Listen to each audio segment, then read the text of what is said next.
Hello, everybody, and welcome into the Apples and Genos Fantasy Hockey Podcast. My name is Nate Groot Nibelink. I'm the creator of Apples and Genos, originator of the ZeroG Draft strategy, and contributor to Yahoo Fantasy. In this podcast, Blake and I are going to break down exactly how you should be drafting the goalie position in your leagues this year. Let's hit it.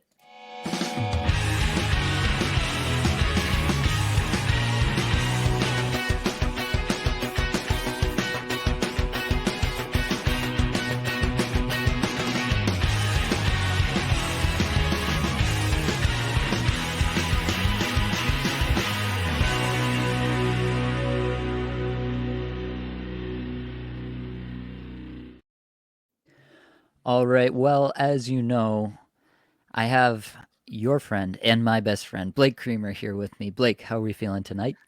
I'm feeling good. I want to know how you're feeling. We're about to talk about goalies here, and is this triggering for you, Nate? Because I just let me know. I mean, maybe we should have a safe word, like if things get a little intense. I don't know where you at.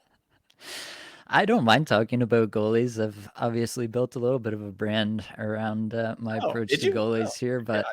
but um, yeah, I don't mind talking about it. I tend to not have a strong opinion one way or the other on specific goalies, which is something we'll get into here.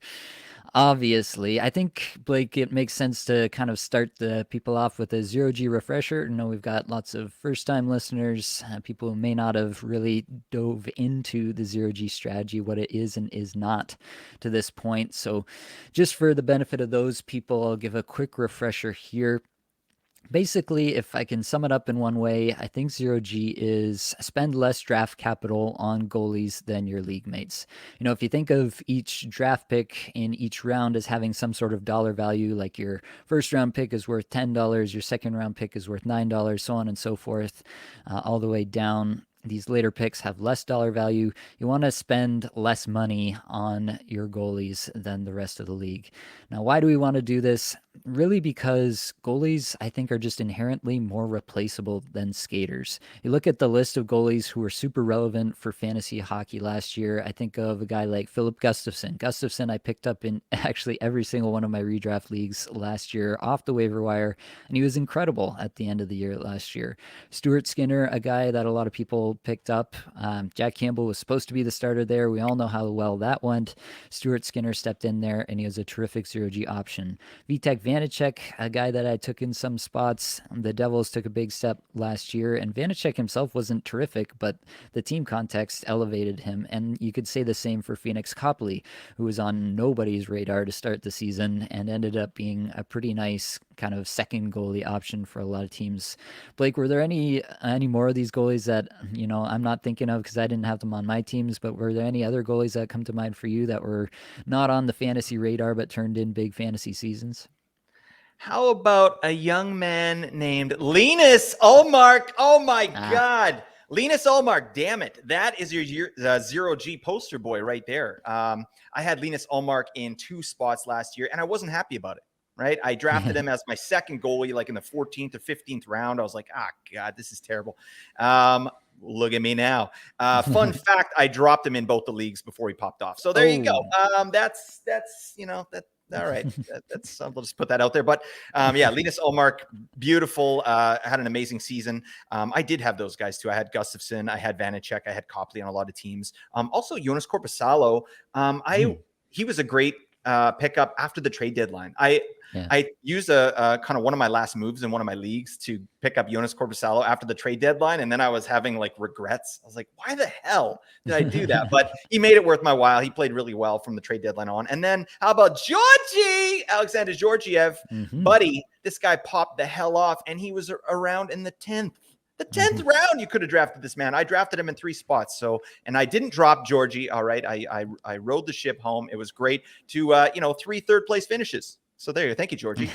Yeah, and then you throw Ilya Samsonov in there as well. Like he had a great Sure. season and a great environment there in Toronto.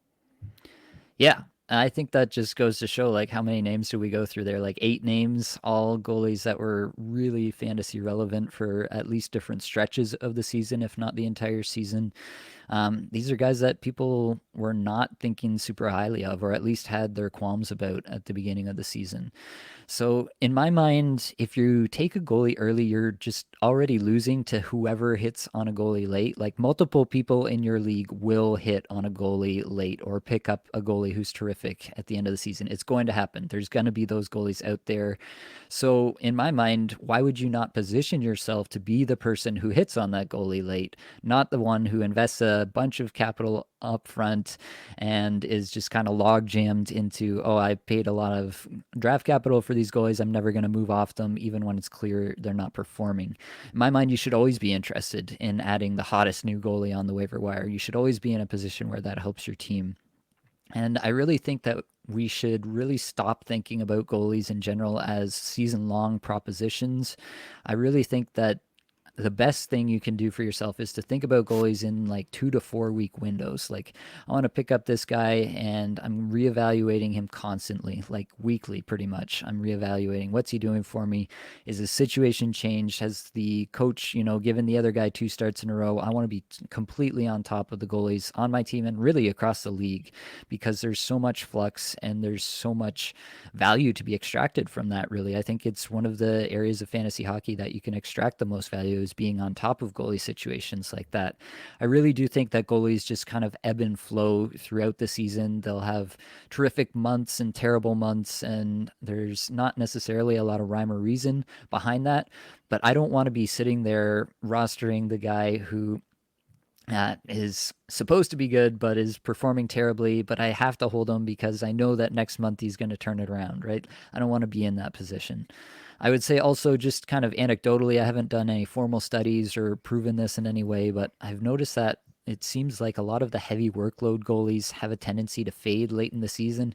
And late in the season, that's fantasy playoff time. Am I right, Blake? Have you seen this on any kind of heavy workload goalies that you've had? Yeah. Again, I mean, this is anecdotal, right? Like we're not, we don't have any real hard numbers to back this up, but I just have experience. Like, and I know Saros has been that for me in the past. Like this guy Mm-hmm. plays a ton. He's a true workhorse and kind of fades toward the end. And I'm just even a quick look up here, like Vasilevsky last season. If Yeah. you look at his last half, even, Last 2 seasons, actually. yeah. No, they backed into the playoffs almost, Tampa Bay. They were playing terrible, right? So Avasi is one that really had a poor last quarter. Hellebuck as well. Like this guy plays a ton. He has to. There's no one else, right? And same thing, right? Last half of the season, last 31 games, like he's 15, 15 and 1. Right. And those aren't numbers that you're really looking at. Right. And this is a high draft pick. And then you can kind of counteract that with Shesterkin, who actually in his last 12 games was 10-2. So it's not hard and fast numbers here, but Shesterkin also played under 60 games. Right. So, I mean, Mhm. maybe he's not a true workhorse at this point in his career. I mean, that's semantics, but yeah, I think that is a true thing. And I'd rather kind of just be combing the wire at this point right now, and seeing who's fresh and who's hot right now. Yep. Yeah, the one other thing I think that it really helps out with too is it helps you avoid that take lock on goalies and just holding on to them for way too long. Like, how long did people in your league hold on to Jack Campbell and Jacob Markstrom last year when they were just actively destroying your team every single week? Like, I'm sure there are lots of people out there who just held them and held them and held them and held them like almost the entire season and just got absolutely wrecked by those picks. So I think that's another spot where it can really help you just to avoid that kind of frame of mind where you're like, man, I have to hang on to this guy who is my 5th round pick or whatever the case may be, Yep. right? I think that's another important point. And the last thing, and one that I really stress to a lot of people, is that going zero G really allows you to build the best skater room in your league. You just focus up front for so long. You get all the best wingers, all the best centers, all the best defensemen, and you just don't even think about a goalie for the first number of rounds. And I really think that that's really the way to do it. It just gives you outs at the skater position where you need those outs because not every pick is going to pan out perfectly, but it gives you a chance to hit on guys with lots of upside. It gives you just more arrows to shoot at the target, right? And that's super important because you have this in the back of your mind that there's going to be guys on the waiver wire at the goalie position that are going to perform just as well as the other goalie rooms across your league that you're going to be able to tap into. And so that's I think just a major point. I don't know if you've found that to be the same, Blake, but I think that's really been key for me and honestly key to a lot of my success in my leagues. Yeah, I mean, for me, this is the first year that I'm actually going full zero G. I mean, last season I did it on 2 out of 10 teams, and so I can't like I don't have those that anecdotal like the only anecdotes I have are kind of screwing myself by taking a goalie early and having that guy fumble the ball basically. So this year I'm excited, and it's so true. Like you load up with a bunch of studs, and there's always someone available later on, even like I feel like zero G is catching on a little bit. Like it's out there, man. It's in Mhm. the ether. People are talking about zero G. They're using it as a strategy more frequently. Like just look at the ADPs this year. Look at Vasilevsky and Shesterkin. They're going in around ADPs are like 50. That's Mhm. these were guys that people were taking in the first round perennially, right? So there's something to this, right? And I just think that I'd rather have, like you said, take a chance on upside plays and figure out your goalie situation later. For sure. One other thing that I've had a lot of people say to me is like, "Oh, you must be spending so many ads on goaltenders." And I would argue that I'm really not. I'm just realistic about how quickly goalie performance changes. And I also think that the managers who are telling me that are probably spending just way too few ads on goalies, and they're hurting their teams by sticking with guys while they're playing pretty terribly. I think that realistic approach to the position will incorporate, a significant number of ads throughout the season devoted to the position. I think that's actually pretty important to just kind of mentally allocate for yourself that you are going to have to spend some ads on goalies throughout the season. That you're not going to get to a point where it's just perfect and set up for the entire season. I could say obviously a whole lot more. I've said a whole lot more in the past. We did an episode, you and I, Blake, back earlier in the off season, episode 124. If people want to go back, we called it Zero G in 2023. Went through some of the findings from the season finishes from goalies over the past season, really just kind of outlined a lot of the strategy again in that one and dealt with a bunch of like frequently asked questions that I often get about it. So if anyone's more interested in the zero G strategy and some more topics around that and what that might look like in your league, then definitely go check that out. Episode 124. All right, Blake. Now we have to talk about what do we do this year? This year, these drafts, this ADP, we got to do something with goalies Oh right God. now. Oh no. You're I'm, not I'm sounding ready. We're no, supposed to be pumping no. up. Oh, sorry about yeah. Let's get the biz. We're getting some goalies on the board. Oh my God. All right. Well, I'm calling this the practical approach to drafting goalies in 2023-24. I might title this the correct way to draft goalies in 2023-24. I do honestly think that it is the correct way to go about it. That does not mean that I think that the way that I've ranked the goalies or the way that I've tiered the goalies for this year is correct. I am honestly completely completely out of the business of predicting goalie performance. I often people will ask me, "Do you like this goalie better than this goalie in a vacuum?" And I often tell them, I say, I'm not in the business of projecting goalie performance. So that's my stance on the topic, I guess I would say. But one thing that I am interested in a lot is team situations. And if you look at this in the context of last year, really, if you had just paid attention to the team and tried to draft goalies based on team even more, then you're looking at guys like Georgiev, you're looking at guys like Allmark, you're looking at guys like Samsonov, you're looking at Vanacek. Like these are the guys that had those situations where there was at least a chance that the team would be breaking out. A lot, the Devils were a really trendy breakout pick last year as a team, and they did, and that was a main reason why I picked Vanacek in one spot at least.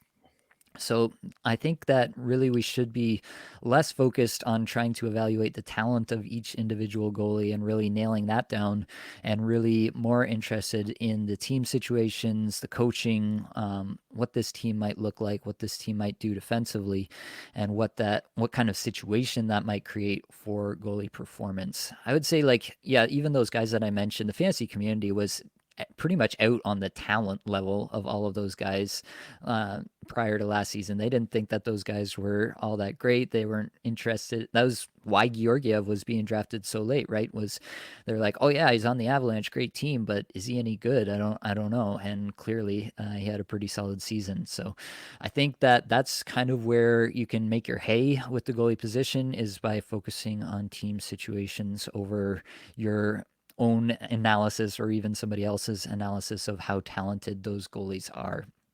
So, what I've done for this exercise here, I have kind of created tiers.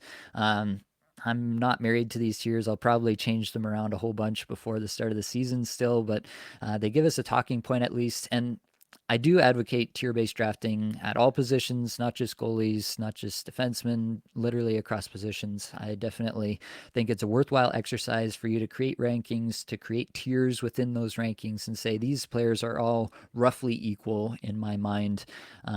Due to whatever factors you're using to create your ranks. And then you want to kind of draft towards the back end of those tiers. You never want to take like the first guy in a tier, basically, is the thought there. So I have graded some tiers here. I'm not married to them. As I mentioned, I'm not in the business of You said that projecting already, goalie mate. What are you doing? performance. Hey, So, buddy. yeah, Before you get started on the tiers, I did just have a quick question that I see a lot about zero G, and I yeah. think it'd be just good to kind of clear it up. Is people tend to think like, or they ask, what round? What round do you draft a goalie in zero G? And I feel like people think there is this hard line that you're like, okay, zero G equals don't draft until the 10th round. And I don't think that's true. And I'd just love to hear your thought on that.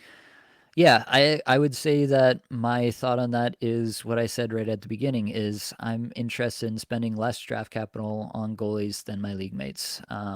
There's a lot of cases where um, you'll see goalies get pushed really far down the board and maybe they become a value. The other thing I would say is there are situations in which the goalie legitimately becomes the highest upside player on the board.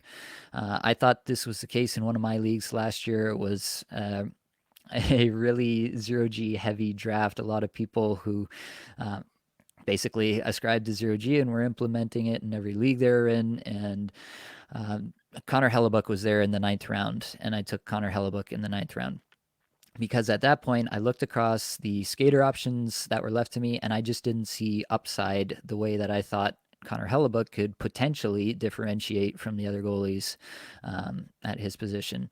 So I would say that there's definitely no hard and fast rule about, this is the round in which it's okay. And there's potentially a situation if you are in a really zero G heavy draft where it makes sense to draft a goalie, in the seventh, eighth, ninth round, just because you look at them, you look at the other players in that round, and you say to yourself, man, I'm not a believer in these other players around here. Or maybe you are a believer in some players, but you know you can get them in the next round. And you're like, I think at this point, it just makes sense. Like, if this guy really does pop off, if he has a terrific full season, he doesn't get injured, everything goes well, then he actually is kind of worth this price, and it's worth the uncertainty of the goalie position to take it at this price. And that's obviously pretty nuanced. Like, you're going to have to think through a lot of things to make that decision for yourself. I know it would be a lot easier if I could just sit here and tell you, yes, the 10th round is the perfect round to start That's thinking what I about do. goalies. Yeah, I just at 10th round, I'm like, okay, goalie time. Yeah, Yeah. not what I do. All right, come on.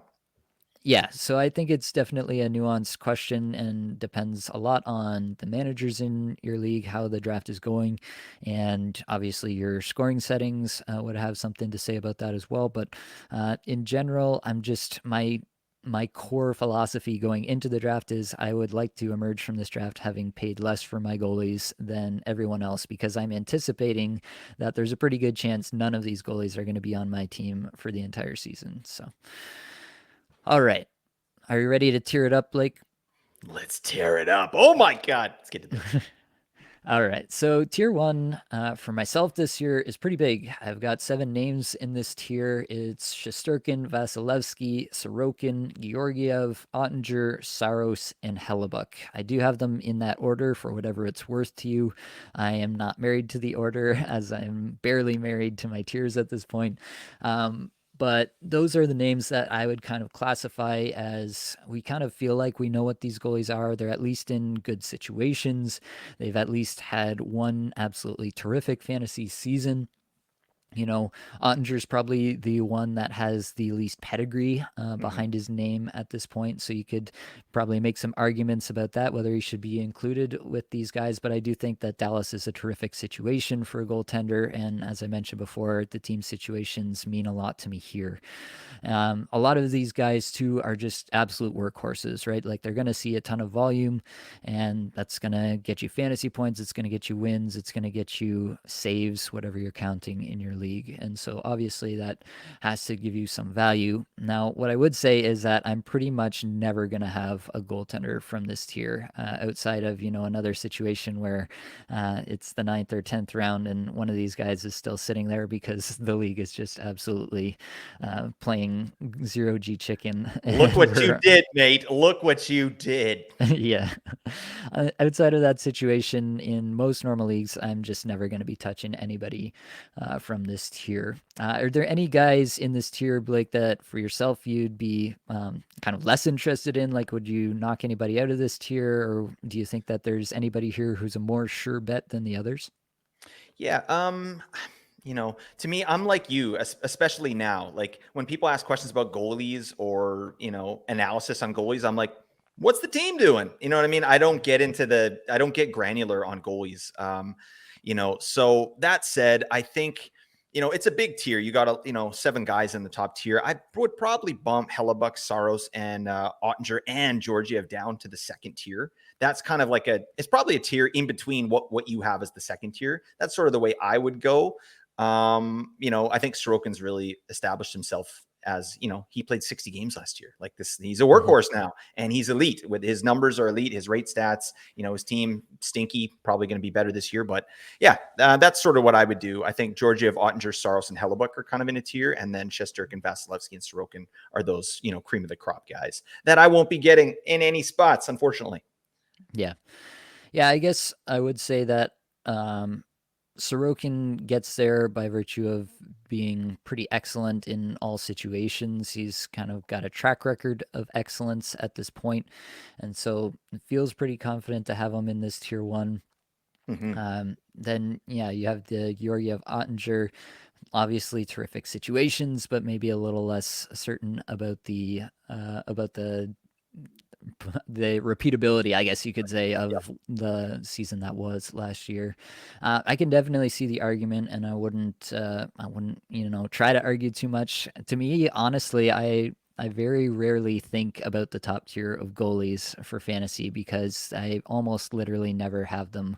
It was kind of a weird situation in that league where I did take Hellebuck, where I was like, oh, I have to Yeah. like actually What do I think do? about this because he's still here, and I think he is actually like technically the correct pick because he could outperform the other goalies just by literally by virtue of the workload at that point. So anyway, I digress, but that's kind of how I think about this tier one. Is I don't think about this tier one a whole lot because if you are going zero G, you're not going to be into these goalies too much. Isn't that nice? We just don't have to worry about these guys. That's something off our plate, off our mental capacity opened up. All right. Way to go, Nate.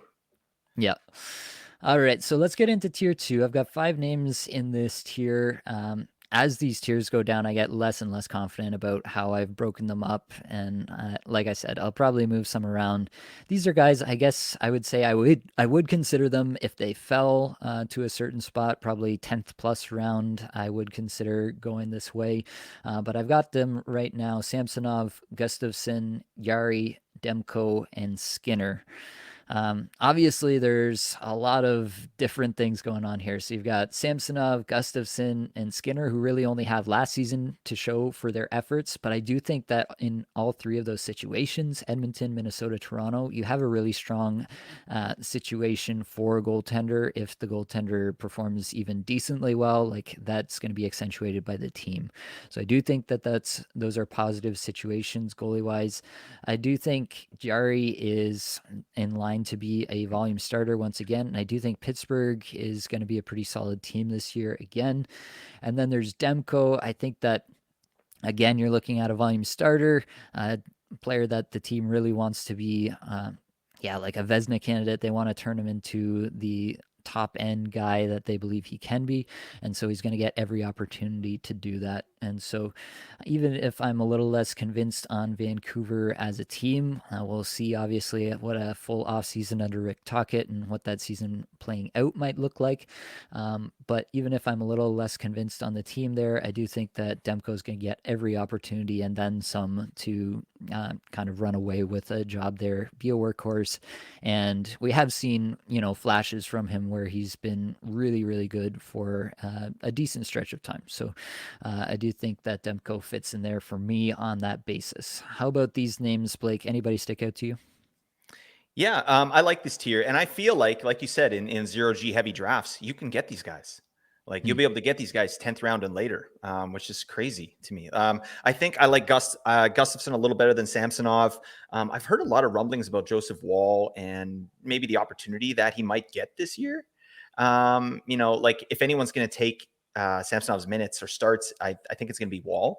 And I'm kind of excited about that. I don't know. I've just heard a lot of good things, but still makes sense in this tier. And I'm like you as well. I like Tristan Jari. I think that's a great zero G option because his situation is solid. He's signed to term. He's their guy. That's great. And I do like Demko over Skinner. I'm glad you did that. I think there's no one coming for Demko starts, and Vancouver's going to be a lot better this year. A lot better. Like the boys are in town already, like getting the biz. All right. Tocchet's got them going. Obviously, I'm an optimist and I'm a fan of what Tocchet's done here in Vancouver so far, but I think that's going to equal. Like Demko wasn't right last year. You can't go off of last season for what he's able to bring to the table. So yeah, this tier looks good to me.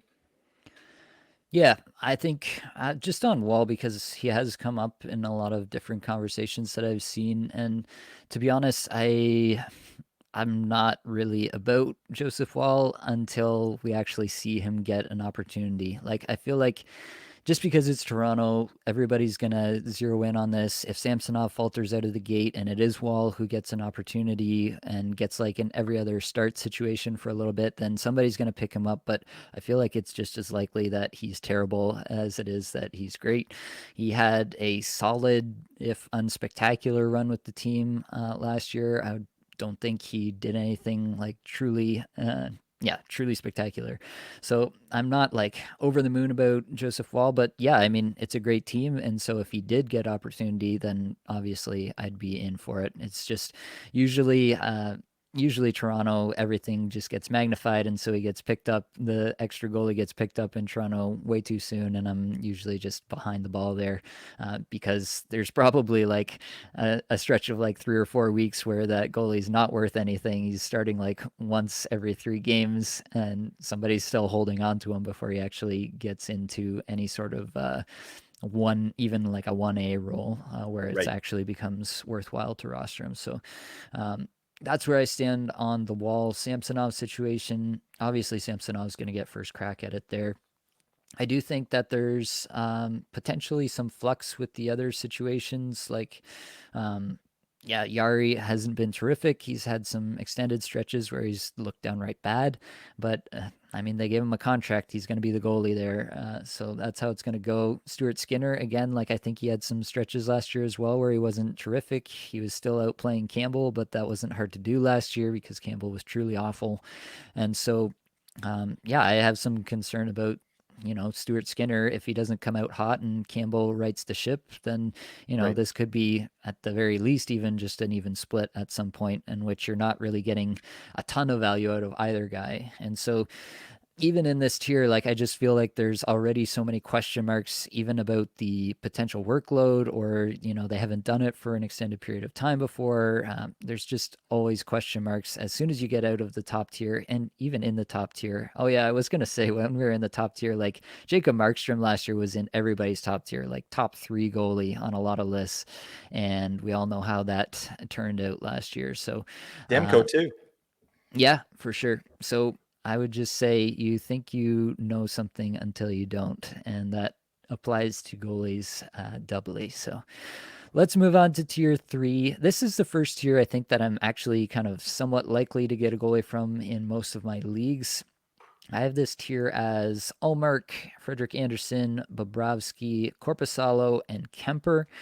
That's just kind of where it fell for me at this point. And again, I don't feel terribly set on these tiers versus the next number of names that come after it. But that's where I drew the line on this one. Anybody here sticking out to you right away, Blake? Yeah, Anderson and Bobrovsky, those are two guys I'm not really too high on this season. Anderson just because he's an amazing goalie, and if he was getting consistent starts, which maybe he will, but we know now that they have three goalies signed, and they're going into the season with probably three goalies in Carolina. So who's getting the bulk of the starts? Like, I wouldn't put it past them to start all three of them all season and just eat away any value of Ranta, Anderson, and Kochetkov. So that's a guy I might bump down a bit. But I mean, in terms of actual goalie, like, he absolutely deserves to be there. And then Bobrovsky, obviously, showed out 3 or 4 rounds in the playoffs. Well done to you, my man. But yeah, Spencer Knight is back and healthy. And I don't know what his role is going to be with the team here. I love Spencer Knight's ceiling and what he's able to bring to the table if he's feeling good and healthy. So I don't know. I'm not sure that Bobrovsky's the clear number one there, or it could be a 1A, 1B, like 55-45 situation. So that's going to cap his value a little bit. But Korpisalo and Kemper, love those. Kemper's a great pick, someone that I've been sort of getting late because also Washington has an amazing schedule. They got so many off nights. So Kemper's a really nice pickup. And, that people are fading Washington a little bit. They may be a little bit worse than last year, but Kemper's still going to get tons of starts. They put up consistent numbers, which he does. But yeah, there are a couple guys in the next tier, which I'll let you get to that, but that I would probably bump up to this tier here. Okay.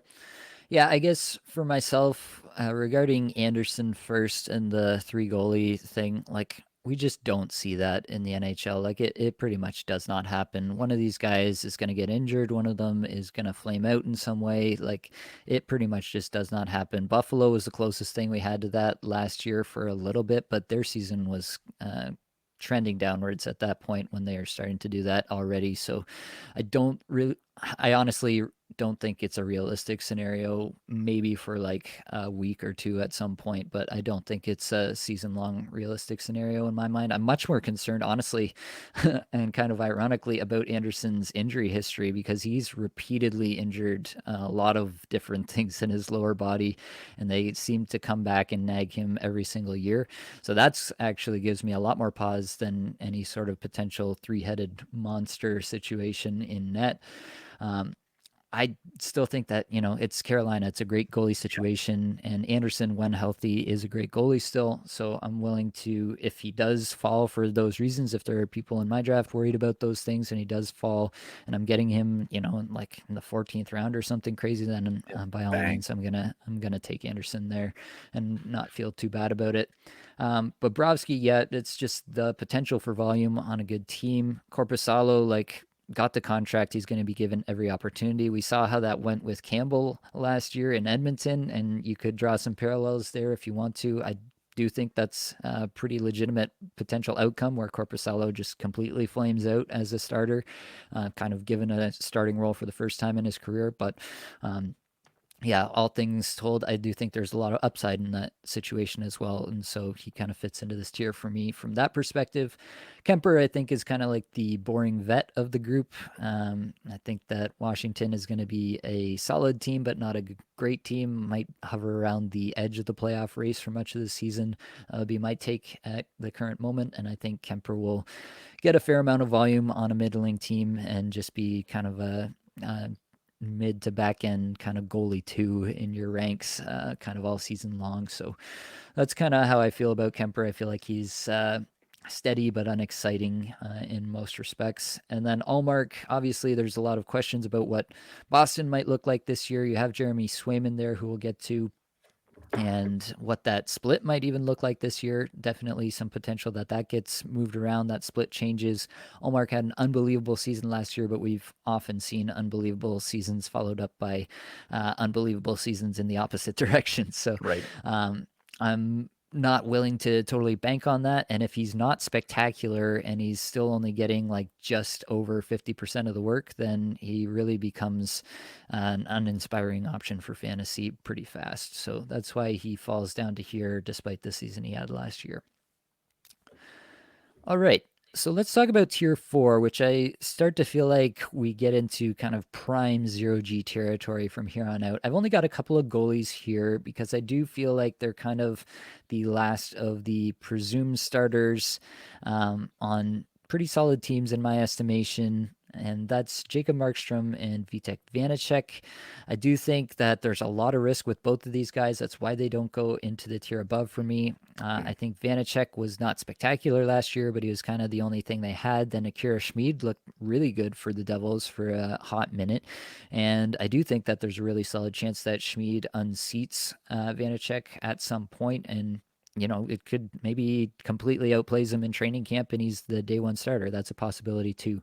The problem is that, if I have to draft someone now, knowing what we know now, which is next to nothing, you still kind of have to assume that Vanacek is the starter for a terrific team, what looks like it could be a President's Trophy contending team in the New Jersey Devils, and that is absolutely worth a pick and worth finding out in the late rounds. And the fact that you can even get a goalie on a team like that, like we're talking about Georgiev kind of things again here, right?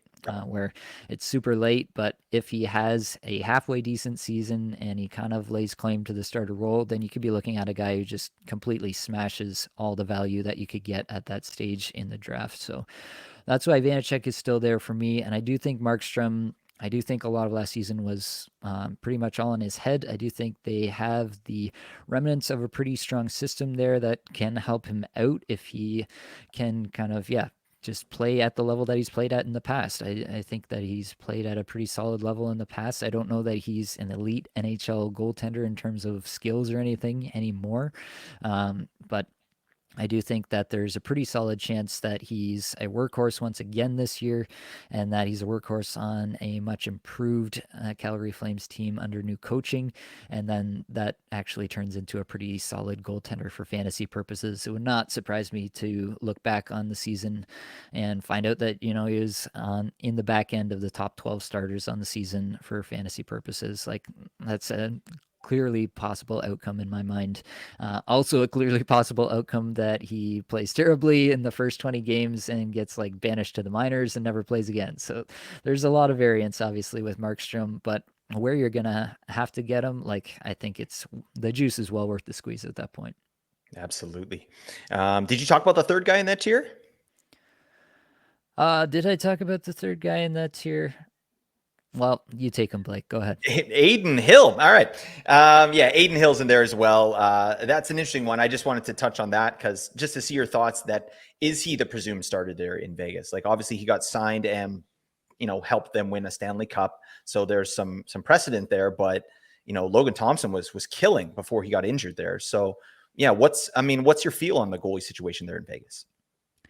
Yeah, I think it's still probably a pretty solid 1A, 1B situation. I do think Hill, like anytime that you win a cup on the back of a goaltender, like they paid him in the offseason, he's going to get the job to start. He's going to start opening night. There's no way he doesn't start opening night.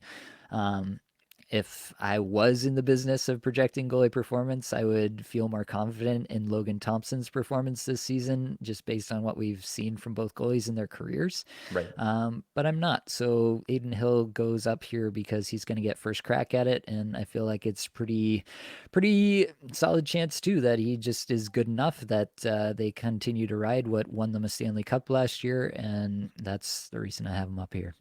Yeah, absolutely. I love this tier. Jacob Markstrom to me is my favorite zero G option of the season. I think he's going to get a ton of starts. I think Calgary's going to bounce back big time. I mean, they have to. First off, they were almost a playoff team last year. Just something stank there in Calgary. We've talked about it lots, right? Sutter's out. This new guy's in. It's positive vibes there. We're like Huberto for bounce back, everybody else at Calgary for bounce back. So I like Markstrom there. I think he's going to play a ton.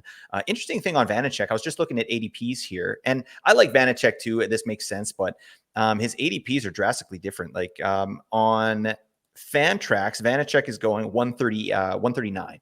Which is zero G territory. That's awesome. But on Yahoo, this guy Vanacek is going at 80. So Yeah, I do not like Vanacek at all at 80. That makes no sense because of everything you just said.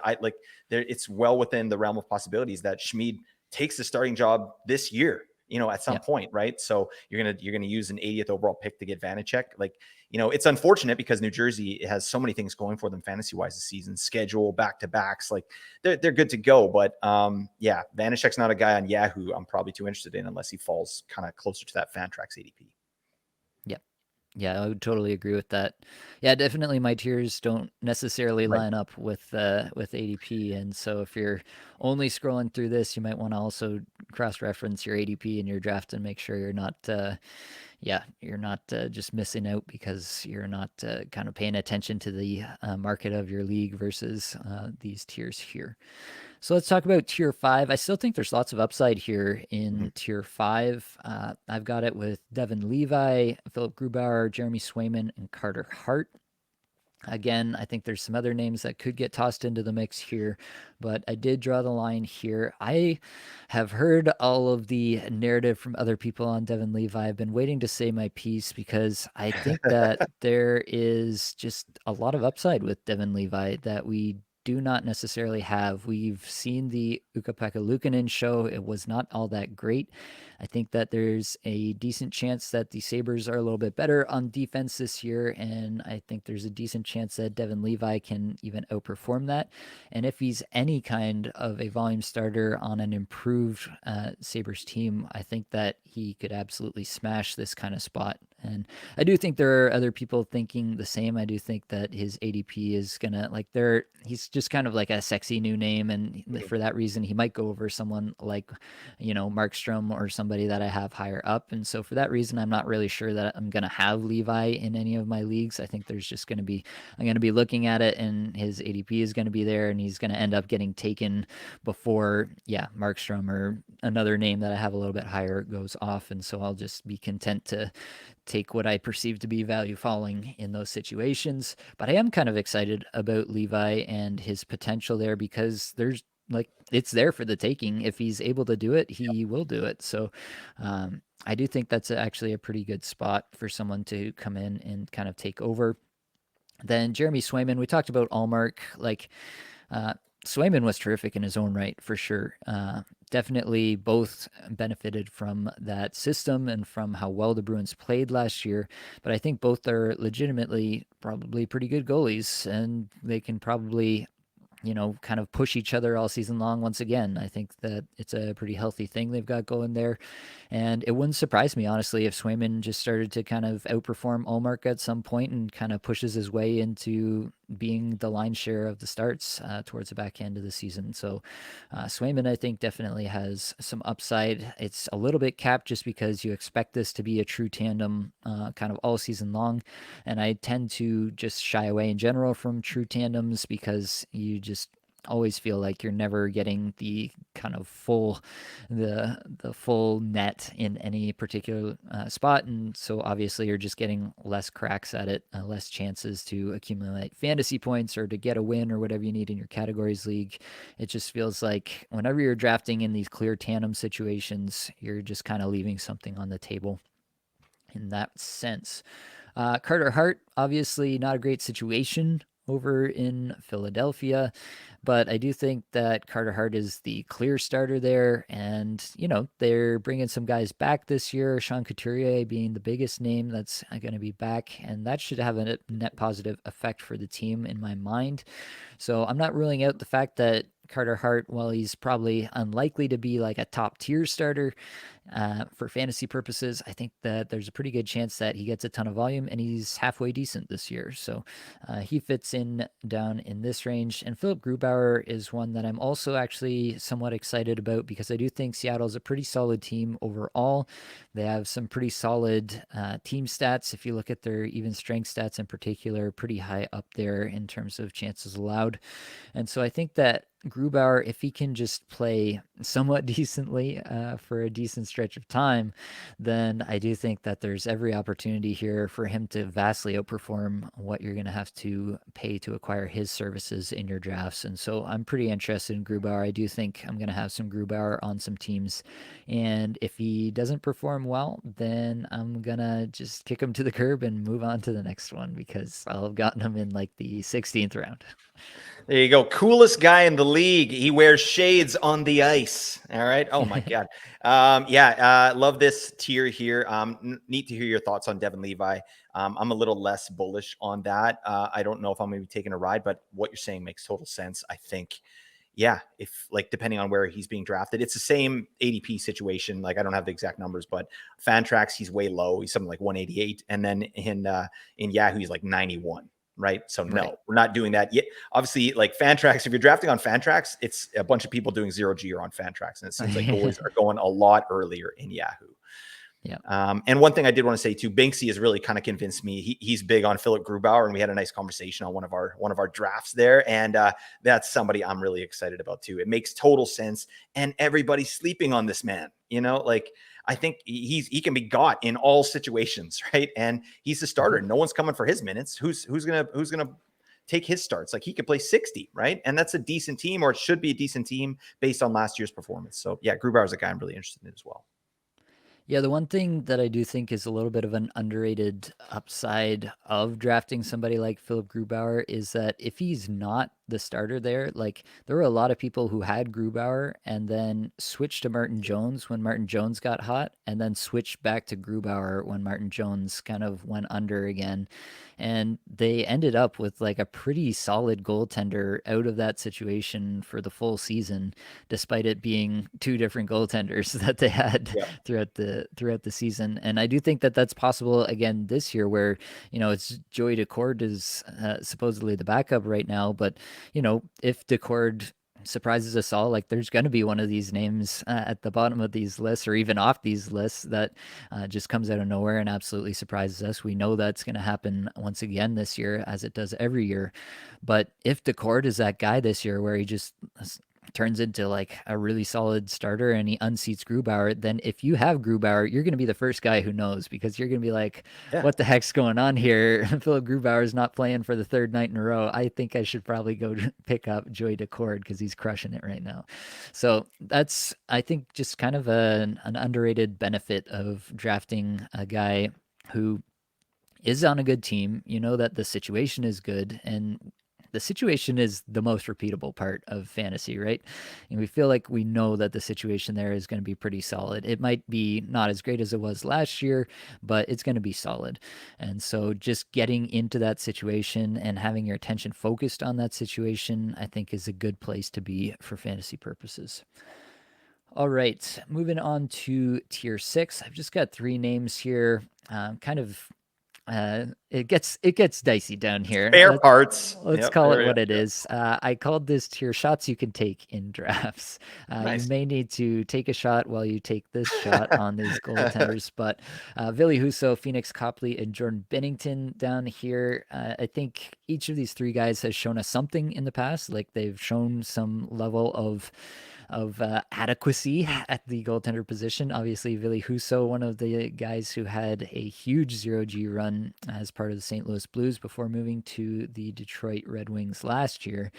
And so you have that in the back of your mind that if Detroit can take a step as a team this year, then Husso could be a big part of that and see, just a little more comfort in his second year and have a much better season this year than he did last. I think Phoenix Copley, you have Cam Talbot in this situation as well. I don't know that Talbot is a good goaltender at this stage in his career. He was not paid a lot of money to come over and play for the Kings. Yep. So I don't think that they're super invested in making Talbot some like starter level goaltender. And I don't think he would hang on to that even if he was. I do expect this is going to be something of a tandem, but if I'm betting on someone to kind of take the reins and run with it a little bit more, it is going to be Copley here. So that's who I've got there. And then I do have Bennington here. I don't think it's a great situation, and I'm not convinced Bennington's a great goaltender, but he is going to see a ton of volume, and I think that he kind of fits in here better than the tier below. Any of these 3 stick out for you, Blake?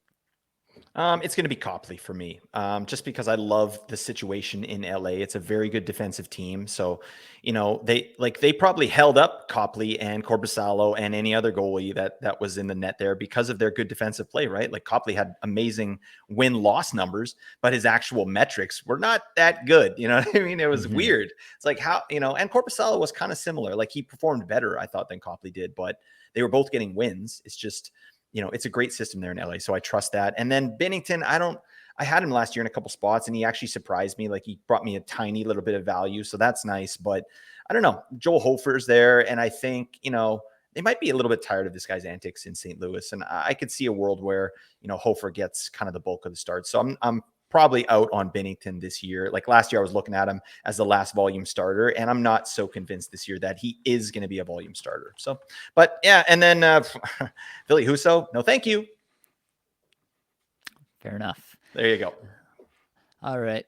Yeah, Binnington obviously I think just kind of gets some leeway with that big contract that he's still Yep. on. Like he's still got what is it, 4 more years on that contract, so he's gonna get all the leeway in the world. So I do. That's kind of why I ended up with him above other people, but I'm not that far off in terms of what I think of him or his antics from you.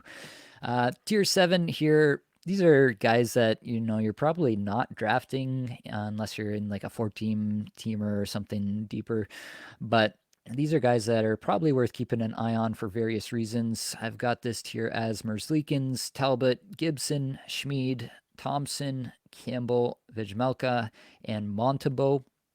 I'd say just to kind of categorize these guys, you've got guys like Montembeau and Vejmelka, bad teams, but you expect that they're going to see a lot of rubber and that they're going to see a fair amount of starts. Montembeau actually played decently well last year for Montreal, just a terrible, terrible situation. So, if your league is really forgiving on goals against and likes to reward goalies who stop a lot of shots, then Montembeau is definitely an option. Vejmelka for the same reason there. Merzlikins kind of fits into that category as well. Although we do here at Apples and Junos hope and expect the Blue Jackets to take a bit of a step. They did move on from Mike Babcock today, so I don't know What if a that's a good surprise. thing or a What a bad shock. thing. Oh my God. But yeah, that was quite the story to follow over the last week. But at least that distraction is out of town now and they can focus on getting to biz. So the others here, Gibson in Anaheim, I think we know what to expect, honestly. Like, I don't know why we'd expect anything different than what we've seen out of Gibson in that situation the last few seasons. And then you've got the upside guys. I would say Schmid and Thompson fit into that category where you can see a scenario in which they unseat the player perceived to be in front of them. And then if they do, that there's a ton of value because of the quality of the team that they play for. So that's that. And then there's Jack Campbell, which is similar. I do think that he's going to get a lot of chances to play at least in a 1B role to Skinner. And then if it just so turns out, as I mentioned before with Skinner, that Skinner doesn't play so well, then Campbell could get some run once again. He's got, a big contract there.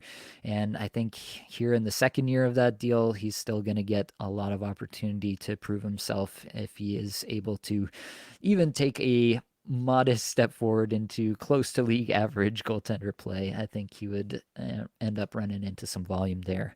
Any of these guys your favorites, Blake?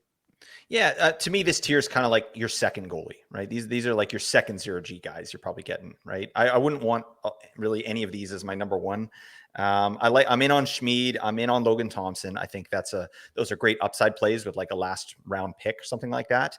And Jack Campbell, I agree with what you said. I think he could get a bigger look. I think that's a guy who's going to bounce back. And I don't know the goalie situation there in Edmonton. That guy could be a slam dunk if things break his way. You know what I mean? Like he's on one of the best teams in the league, obviously the best offensive team in the league. So, if he can pull up his socks, like some wins could be in line for him. And then how about vegetable lasagna, Carol Vamelka? I'm trialing that nickname. Hit us in the comments. You like vegetable lasagna there. But I actually really like Carol Vamelka, and I like Arizona's situation better this year. And I liked Vamelka last year. So I think he's a great second goal for you. He's going to be a volume starter. I do like Connor Ingram. I heard the boys, Josh and Binksy, talk about Connor Ingram, potentially stealing some starts. And I'm on board with that. I think Connor Ingram's could be a really good goalie as well. But, I think for this season, it's going to be vegetable lasagna. Get it in your mouth. Oh, it's delicious. That sounds weird. All right. Okay. You know where I'm going with this. But yeah, those are the guys I like in this tier. Fair enough. I will not comment on That's the it. Just leave vegetable that alone. lasagna Right, there. yeah. Yeah, then after that, honestly, I have a tier 8 and a tier 9, but it's really hard to actually kind of draw a line here. I may just end up making this all tier 8. There's a lot of names here. As you look through, Blake, anybody stick out to you? I will say from my side, I have Mackenzie Blackwood because in my mind, he's the presumed starter for the San Jose Sharks. I know they also have Kaapo Kakkonen over there, but we have seen it, and that show ain't no good. So It's no good. I think that there's at least a chance that Blackwood is passable, and he's passable on a bad team, which means he's probably not great for fantasy, but there might be a few stretches here or there where he's worth rostering. Yeah, I guess just some other goaltenders worth mentioning. I do think, Anton Forsberg, we talked about Corpusalo. If Corpusalo falters, they had a stretch where Forsberg was terrific already in Ottawa. They've seen him be good. Last year was kind of an injury riddled year for him. And so I wonder if there's not a scenario in which Corpusalo falters and Forsberg takes over the net at least for a portion of the year and is really valuable for fantasy. You could also see upside cases for a guy like Joel Hofer, who could step in for Bennington. They've shown a willingness to kind of go to whoever's hot in the net there. And so if Hofer is that guy for a period of time, then I think he could be valuable as well. Anybody else sticking out to you here, Blake? Yeah, two guys. Marc-Andre Fleury is a guy that is interesting to me, because I do think that it's going to be a potential timeshare, at least for one more year there. I would be surprised if they just gave Gus the keys. We still got a viable Marc-Andre Fleury there. So I think that's a really nice last pick, or just a watch list that you kind of stream in for starts, and who knows what happens, right? So I like him, and I like Ukko-Pekka Luukkonen, UPL, one of the best names in the league. Nothing says to me yet that Levi is the guy. So it could be UPL. UPL could be the guy for this much improved possible playoff contender, the Buffalo Sabres. So I'm keeping an eye on the situation there in Buffalo really closely because, we talked about Levi's ADP. Well, UPL, he's in the basement. I mean, people are like, what are all these vowels doing here? And now this doesn't make any sense, right? A lot of K's in that name. All right. But, I don't know where I'm going with this, but yeah, UPL is a guy I'm interested in for sure, and I'm keeping him on my watch list, and I'm picking him up with my last pick in some spots, like in a deep league. All right. Well, I think we covered it, Blake. I think we have found the correct way to attack the goalie position this year. Yeah, I will say it's really not about, grabbing one guy from tier 5 and one guy from tier 6 and then taking a flyer in tier 8. It's really kind of immaterial to me what tier I end up grabbing them from. It is more about that overarching philosophy of just spending less than my league mates that I'm interested in and just being ready and willing to comb the waiver wire all season long to get the goalies that are performing at that exact moment. So that's where I will leave it. I do want to plug the Discord server. You'll find that link in the show description. You should get in there. We're still running best ball drafts. We're probably going to hit 25 best ball drafts, $5 to get in one of these. And you're drafting against real people who are implementing ZeroG. So if you want to see what a ZeroG chicken draft looks like, you should definitely get in there because that's about the best place to find one, in my opinion. I should also mention that you're also probably going to want to join the Apples and Ginos Patreon. For $5 a month, you're going to get a whole bunch of perks, including access to show notes especially from our waiver wire show this year, which I think is going to be super valuable for people to go back and reference. That show is going to be coming out on Saturday mornings, but I think people are going to be thinking back to themselves on Sunday nights when they're trying to figure out what they're doing for their waiver wire ads, and they're going to be like, oh yeah, who did they talk about again? And so to have that sheet handy will be super valuable for people. So definitely get in there. Another perk that a lot of people want from that tier for $5 a month is they get unlimited access to ask me all of their questions all year long, and I will respond to every question in the patrons only chat. So definitely get your buns in, get your biscuits. What is it, Blake? Oh, buns and biscuits. Get them all in there. You're getting the friendship experience with Nate. Okay. And that is absolutely worth the money. All right. I've been paying it for years. All right. Well, while you're at it, please do leave us a quick rating and review on the pod. That really helps us out, especially it's go time. It's the lead up to everybody's drafts. Maybe some people have already done their drafts at this point. We're in mid September here. So definitely, if you would be so kind as to leave us a rating and slash or review, we would appreciate it. But that's all we've got for this episode. Hopefully it brought you some value, helped you get a little bit better at fantasy hockey today. Many thanks to the band They're There for supplying the music for the podcast. Be sure to check out their Spotify as well. That's it, folks. Much love.